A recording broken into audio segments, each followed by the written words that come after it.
Salam traders, balik lagi sama saya Andi Firmansyah di channel ESG.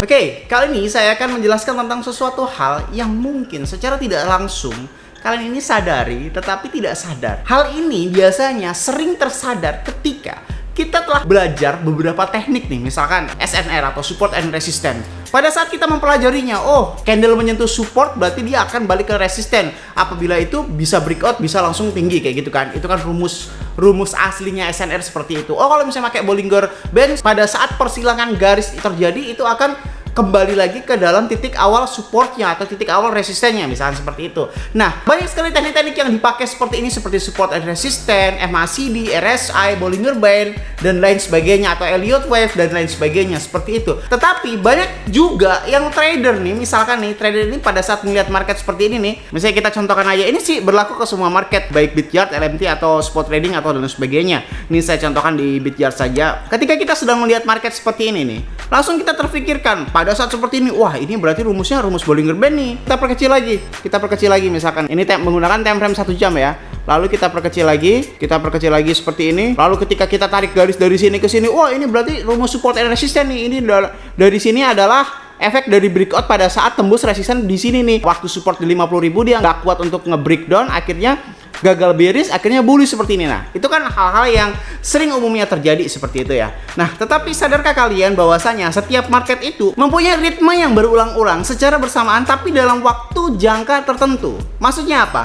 Jadi gini, walaupun Anda mempelajari secara mendalam mau Elliott Wave, mau support resisten, mau teknik analisis apapun, MACD, RSI dan lain sebagainya, tetapi secara kalian tidak sadar, kadang-kadang nih ya, menurut MACD dan RSI harusnya di sini open long gitu kan, misalkan open long. Tetapi menurut Bollinger Band itu kadang-kadang harus open short. Nah, perbandingan hal-hal seperti ini yang membuat rancu sebagian trader ya kan. Seperti halnya kemarin banyak orang yang berpendapat Bitcoin akan breakout ya. Padahal di sini nih di area 60.000 jika kita tarik garis seperti ini, jika kita tarik garis seperti ini ya.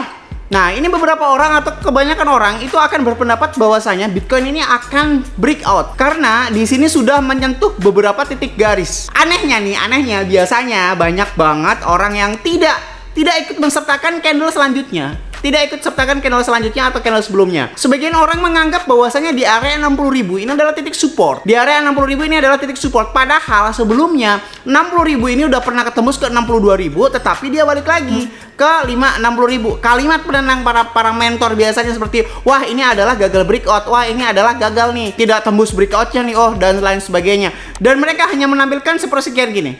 Mereka hanya menampilkan sepersekian seperti ini ya. Nah, ini bukan salah mentornya atau bukan salah siapanya, tetapi salah kalian yang tidak memahami apa itu yang dinamakan ritme. Ini kan pengertiannya semacam kayak nada yang berulang-ulang seperti itu. Kenapa para mentor ini hanya menampilkan sebuah page yang tidak ditampilkan belakangnya seperti ini ya, tidak ditampilkan belakangnya seperti ini. Padahal di belakangnya ini masih banyak hal-hal yang terjadi loh seperti ini kan. Kalau misalkan kita tampilkan page secara dari bulan Februari sampai sekarang kan nggak nyambung tuh. Makanya biasanya para mentor ini menampilkan page yang kira-kira dengan rata-rata time frame 1 minggu sampai 1 bulan supaya ritmenya ini berbeda-beda. Karena apa? Setiap waktu itu pasti berbeda-beda guys. Tidak bisa disamakan pada saat kita memakai RSI, MACD dan Bollinger Band itu dalam satu waktu. Tidak bisa disamakan kalau misalkan kita menggunakan time frame yang lain, misalkan menggunakan time frame 4 hari dan lain sebagainya. Kesimpulannya di dalam video ini saya mau sampaikan terhadap kalian ada 2 hal yang sangat penting dalam dunia trading. Yang pertama adalah kita memahami dulu ritme apakah yang sedang terjadi di dalam pasar. Ritme ini merujuk kepada satu pengertian di mana kita pace-nya harus ditentukan dalam 1 bulan ini. Misalkan sekarang ini kurang lebih tanggal 4, berarti kita harus cari kurus waktu sekitar kurang dari 1 bulan supaya kita memahami ritme apa yang sedang terjadi. Misalkan biasanya itu ditandai dengan sebuah ritme yang bertolak belakang antara si support resisten yang sudah berbeda. Di tanggal sekian ya, di tanggal sekian ini 62.000. Nah, ini ingat ya, ini yang hal pertama. Ketika sudah terjadi support resisten yang berbeda ya, support resisten yang berbeda di sini 62.000, tetapi pada saat sudah melewati tanggal 15 Maret kan di sini set. Nah, ke 60.000 langsung balik lagi guys ke 50.000. Berarti di sini ini sudah terjadi pada saat kita mau menggunakan teknik analisis apapun, baik MACD, RSI sampai Elliott Wave dan lain sebagainya, itu coba kita arahkan kursornya. Jadi kita tidak melihat sesuatu ini nih. Kita tidak melihat yang ini nih. Guys, kita tidak melihat yang ini. Jadi yang resisten yang 62.000 ini kita nggak ngeliat dulu.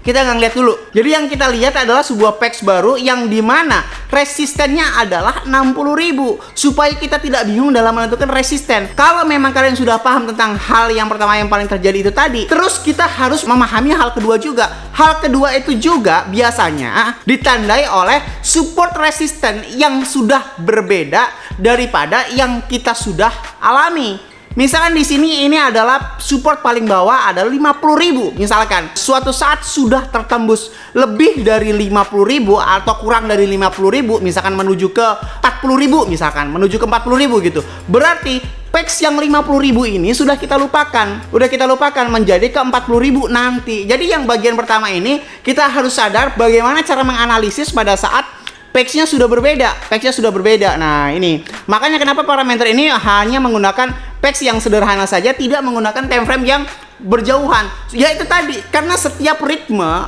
itu berbeda-beda, guys. Kalau misalnya di sini udah 62.000 ya, ingat ya sekali lagi, ketika memang si resistennya udah beberapa kali itu berbeda, nah ini berarti sudah ganti ritme. Dan nanti apabila candlestick ini menembus support yang paling bawah alias sekitar di area 50.000 atau di area 60, menembus resisten di lebih dari 60.000 ke atas ya, sekitar 62.000, berarti PEX yang sebelah sini nih, PEX yang sebelah sini ini sudah tidak berlaku. Ini PEX yang ini nih, yang kita lagi bahas sekarang ini sudah tidak berlaku. Kalau memang sekarang areanya sedang breakdown seperti ini, berarti memang trennya sedang down. Nah, kita coba tarik garis di area sini nih.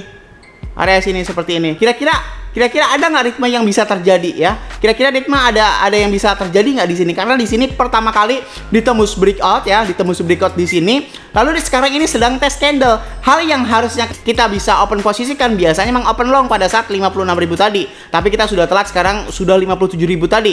Yang harus kita lakukan adalah menunggu. Bukan kita harus mengopen long ya, tetapi kita harus memahami mau ke arah manakah garis tersebut dengan menggunakan garis seperti ini ya. Candlesticknya kalau misalkan dia breakdown ke area 56.000 nih, jadi saya lebih cenderung open short. Tetapi kalau misalkan masih ngetes seperti ini, kita mau ambil posisi long atau mau ambil posisi short juga masih 50-50. Jadi inilah yang disebut kita harus benar-benar bertahan, tidak melakukan apa-apa. Misalkan kita ke area 54.000 nanti nih, 54.000 di sini nih. Nah, maka kita boleh ambil posisi short. Ya, ambil posisi short karena di sini waktu di area 55.000 ini kedam juga nih. Bisa-bisa secara logika si cukongnya itu menginstan sell-nya, menginstan sell supaya mendekati ke 50.000. Tetapi kalau ini tembus ke area 60.000 lagi, area 60.000 lagi di sini nih, atau lebih dari 60.000 sekitar 61.000, nah bisa dipastikan itu adalah breakout. Jadi kita bisa mengopen posisi long. Nah, posisi yang sekarang adalah posisi yang paling bahaya untuk mengopen posisi karena kita tidak mengetahui hal apa yang bakal terjadi. Jadi kesimpulan di dalam video ini, kalian dalam menentukan sebuah teknik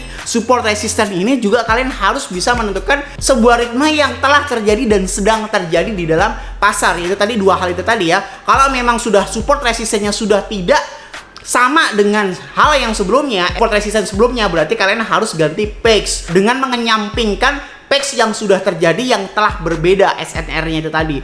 Yang kedua juga apabila high and low-nya sudah berbeda jauh alias support and resistance-nya sudah tertembus ya. Misalkan di sini 60.000 sudah sampai 62.000, kalau ini 50.000 bisa sampai ke 45.000. Berarti itu waktunya ganti PEX. Mungkin teknik ini adalah teknik yang kalian lupakan walaupun kalian jago MACD, jago RSI, jago Elliott Wave, jago Bollinger Band ataupun teknik-teknik yang lainnya. Tetapi kalian melupakan satu hal kecil itu tadi, yaitu adalah ritme PEX-nya itu tadi. Nah, semoga bermanfaat video kali ini yang saya sampaikan. Jangan lupa klik like, comment, dan subscribe. Logikanya kalau misalnya kalian nggak subscribe, kapan saya buat video lagi. Saya Andy Firmansyah, use your logic, salam traders.